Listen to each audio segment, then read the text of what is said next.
آدمی نہیں آیا جس کی سب خواہشیں پوری ہوئی ہوں اور وہ دنیا سے گیا ہو.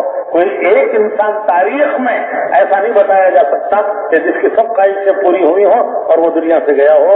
ہزاروں خواہشیں ایسی کہ ہر خواہش پہ دم نکلے، ایک ایک خواہش پہ دم نکلتا ہے اور ایک تو نکل جاتا ہے پورا دم. دیکھیے تو دم ہے کتنے دم ہے اور ایسے کتنی خواہشیں ہیں، ہزاروں خواہشیں ایسی کہ ہر خواہش پہ ایک ایک سے بھی پورا نہیں ہوتی. دنیا میں اللہ تعالیٰ نے ایک آدمی ایسا نہیں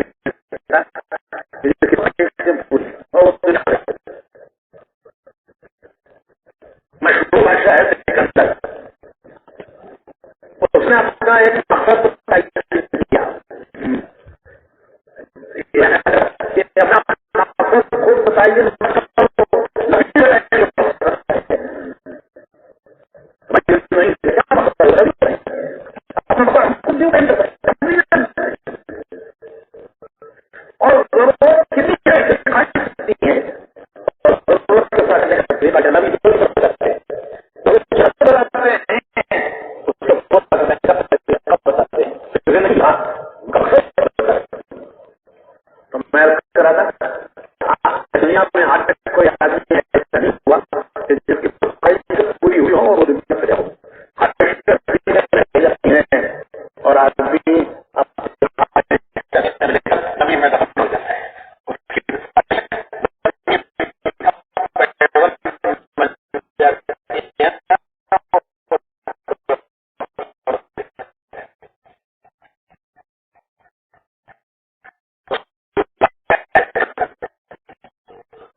وطن جانے کے راستے میں موت آئی.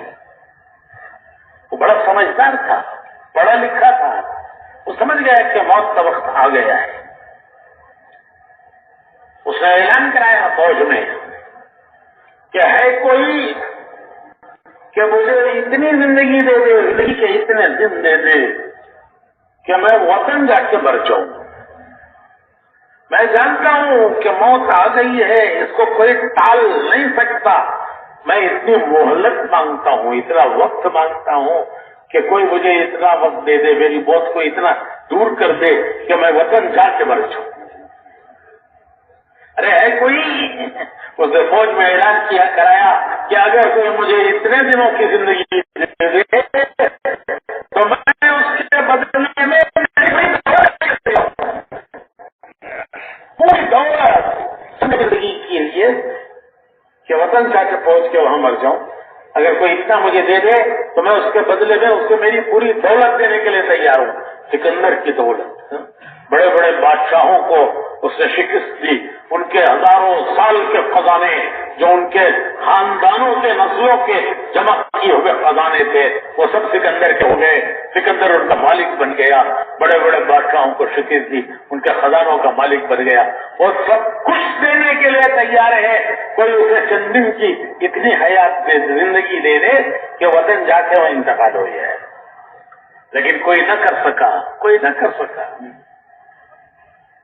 اور وہ راستے میں مر رہا، راستے میں اسے کی کہ جب میں مر رہا ہوں تو میرے باہر رکھنا، تو درباریوں نے پوچھا کہ یہ عجیب وصیت ہے، عجیب دنیا دیکھ لیتے، اتنا بڑا فاتح، ملکوں کو فتح کرنے والا، وہ دنیا سے کیا لے جا رہا ہے؟ اتنا بڑا فاتح دنیا سے کیا لے جا رہا ہے؟ لایا تھا کیا سکندر دنیا سے لے گیا کیا؟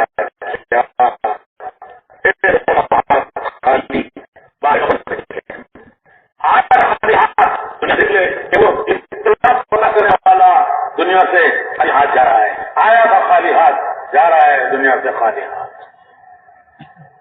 حسرت کی موت ہے، حسرت کی موت ہے، وہ ہاتھ دونوں باہر رکھوا کر بتا رہا ہے کہ دیکھ لو کہ اتنا بڑا فاتح وہ کیا دنیا سے لے جا رہا ہے، خالی ہاتھ جا رہا ہے۔ حسرت کی موت۔ ایک چیز ذرا سا سوچئے کہ چند دن کی زندگی کے لیے وہ کیا دینے تیار ہے، وہ دینے کے لیے تیار ہے، کتنے دن کے لیے؟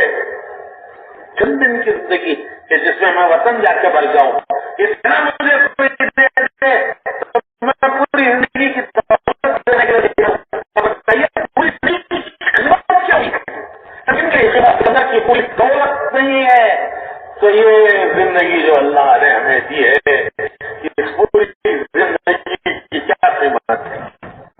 زندگی کی قیمت سکندر کی دولت نہیں بن سکی، پوری زندگی کی کیا قیمت؟ تو اس نے وصیت کی کہ دونوں ہاتھ باہر رکھو، دنیا دیکھے اتنا بڑا فاتح دنیا سے کیا لے جا رہا ہے۔ ہمارے اردو کے شاعر البیلے ہوتے ہیں، انہوں نے یہ کہا کہ لایا تھا کیا سکندر دنیا سے لے گیا،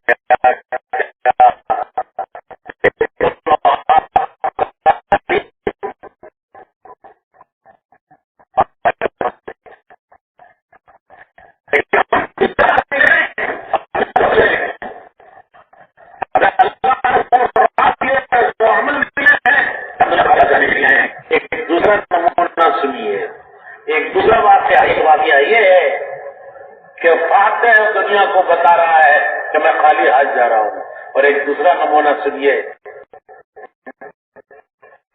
حضرت سیدنا انتقال کا وقت آیا، بیوی رونے لگی،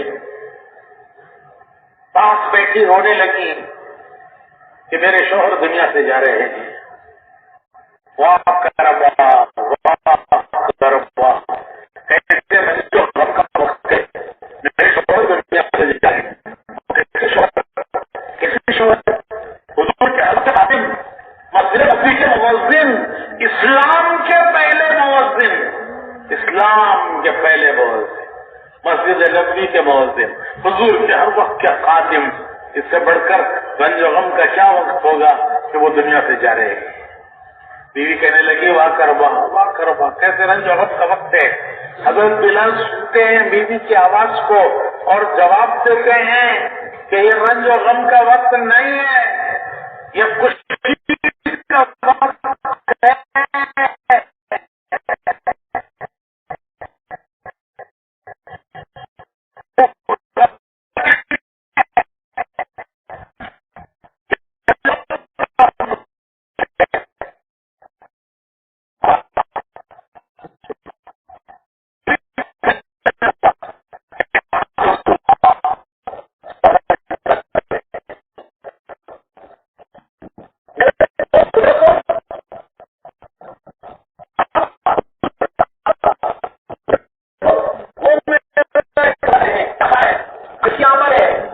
آج بلال آ رہا ہے، میرے آقا انتظار کر رہے ہیں کہ آج میرا بلال آ رہا ہے، میرے دوست صحابہ انتظار کر رہے ہیں کہ آج ہمارا بلال آ رہا ہے۔ تو یہ رنج و غم کا وقت ہے یا خوشی کا وقت ہے؟ تو غلط کہہ رہی ہے، یہ رنج و غم کا وقت نہیں ہے۔ ابھی تھوڑی دیر میں دنیا سے جاؤں گا اور آخرت پر پہنچوں گا، وہاں میرے آقا انتظار کر رہے ہیں، میرے دوست انتظار کر رہے ہیں۔ جیسے مثال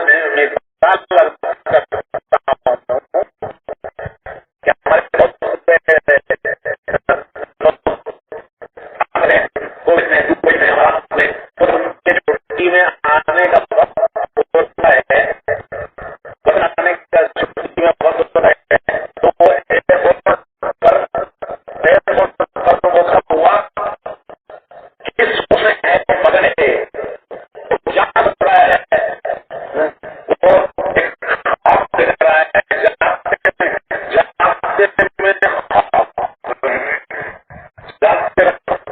ہو سکتا ہے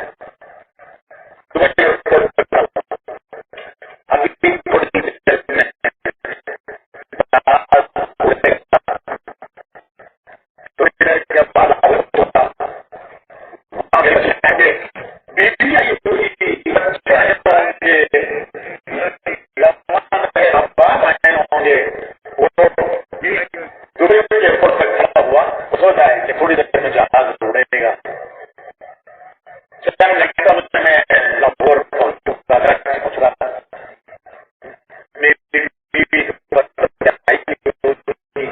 گاؤں سے بچہ بال کے لیے آئے ہوئے ہوں گے اور گھر میں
اے روح، پھر نہیں چلو؟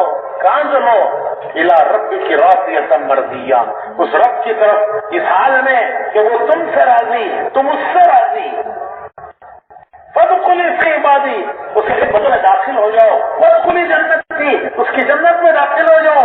فرشتے خوشخبریاں دے رہے ہوں گے اور اس کی روح ایسے نکل آئے گی جسم سے جیسے آٹے میں سے بال نکل آتا ہے۔ تو میرے بھائیوں، یہ ایک مختصر زندگی اللہ نے دی ہے، امتحان کے لیے بھی ہے۔ دنیا کی زندگی آزمائش ہے، امتحان ہے۔ اس دنیا کا نام ہے دارالامتحان۔ یہ امتحان ہے، یہاں اللہ نے امتحان کے لیے بھیجا ہے۔ امتحان لینے والے اللہ، امتحان لینے والا بندہ، امتحان کی لذت دنیا اور امتحان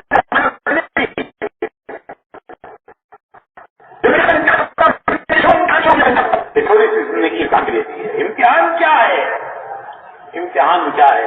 امتحان یہ ہے کہ یہ دنیا میں کیسے جیتا ہے، دنیا میں زندگی کیسے گزارتا ہے۔ امتحان ہے کہ دنیا میں کیسے جیتا ہے، ایک امتحان ہے۔ غریب کا غریبی میں امتحان ہے، امیر کا امیری میں امتحان ہے، تاجر کا تجارت میں امتحان ہے، حاکم کا حکومت میں امتحان ہے، مزدور کا مزدوری میں امتحان ہے۔ جو بھی جسم میں ہے اس شکل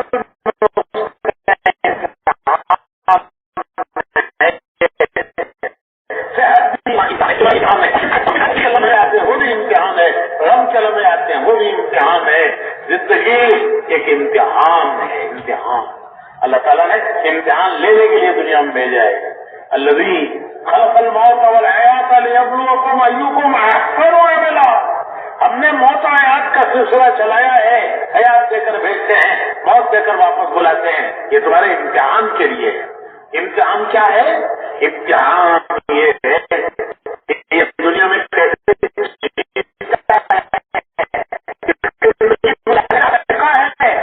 کیسے حالات پہاڑوں کی طرح ہوں، سمندروں کی طرح گہرے ہوں، تو بھی وہ اللہ کی رحمت پر امید رکھے، بھروسہ رکھے، کبھی امید نہیں چھوڑے کہ مالک بڑا مہربان ہے، ہمارا مولا بہت مہربان ہے، بڑا مہربان مالک ہے۔ تو حالات اللہ سے مانگنا نہیں ہے، اللہ سے عافیت مانگنی ہے۔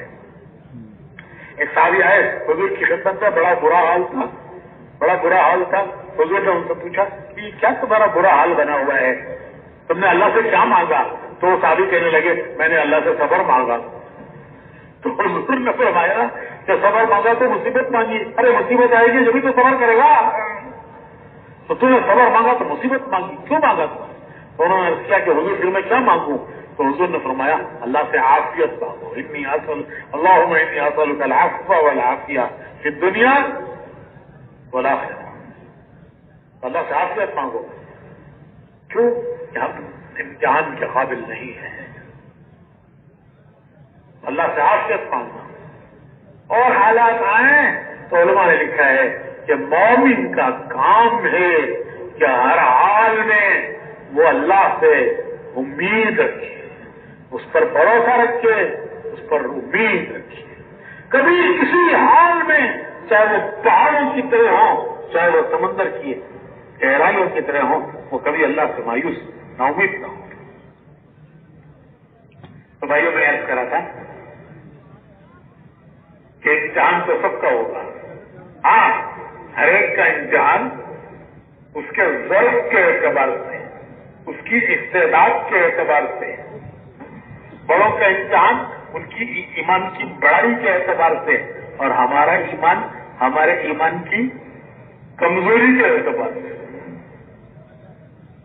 گھڑا خریدتے ہیں، پہلے زمانے میں تانبے کے گھڑے ہوتے تھے تو بجا بجا کے خریدتے تھے، تو گھڑا خریدتے ہیں تو اس کو ٹوک بجا کے خریدتے ہیں، تانبے کے گھڑے کو بھی بجا کے دیکھتے ہیں اور مٹی کے گھڑے کو بھی بجا کے دیکھتے ہیں، لیکن جتنے زور سے تانبے کے گھڑے کو بجاتے ہیں اگر اتنے ہی زور سے مٹی کے گھڑے کو بجا کے دیں گے تو کیا ہوگا؟